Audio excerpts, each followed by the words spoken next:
This isn't just a jump shot. It's a dagger. The man who took it wasn't the strongest or the fastest, but in those final seconds, with the game on the line, he was the most feared.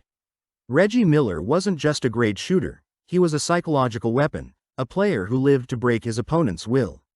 This is the story of how Miller time became the most terrifying phrase in the NBA. Reggie Miller's story begins with leg braces. Born with hip deformities that made it hard to walk, his first battles were just for mobility, lighting a competitive fire that would define him. His main rival was his older sister, Cheryl, a Hall of Famer herself. Their backyard games were brutal. Reggie said he developed his unique, high-arcing shot just to get the ball over his sister's constant blocks. It was there, in the heat of that sibling rivalry, that the legend of the underdog began. By any coaching standard, Reggie Miller's shooting form was wrong. His elbow flared out, a habit coaches would drill out of a player on day one. But Miller didn't care about perfect form, he cared about comfort and repetition. His genius was raw efficiency. With a lightning-quick, high release, his shot was nearly impossible to block. He turned an ugly jumper into one of the league's deadliest weapons. It wasn't pretty, but it got buckets. The highlights show the shot, but the real magic happened before he even touched the ball. Miller was a master of off-ball movement, a marathon runner in a league of sprinters.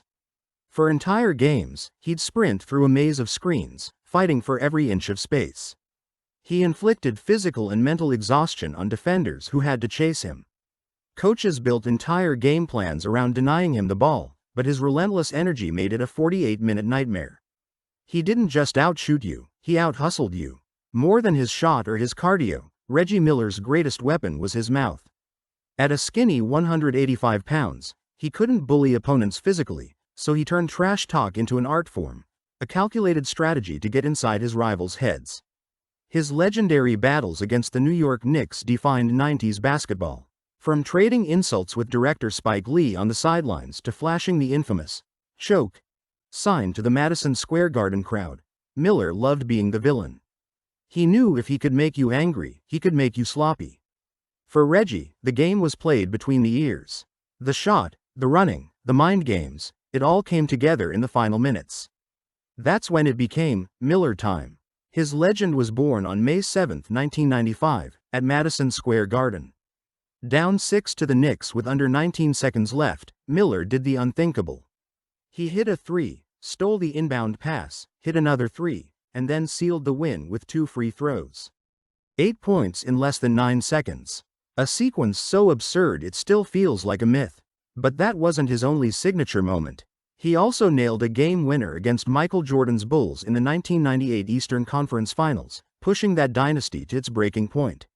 When Reggie Miller retired, he was the NBA's all-time leader in three-pointers, a record he held for years.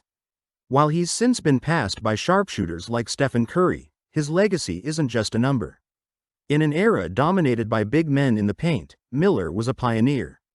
He showed the world the power of the three-point shot as a strategic weapon, laying the groundwork for the game we see today.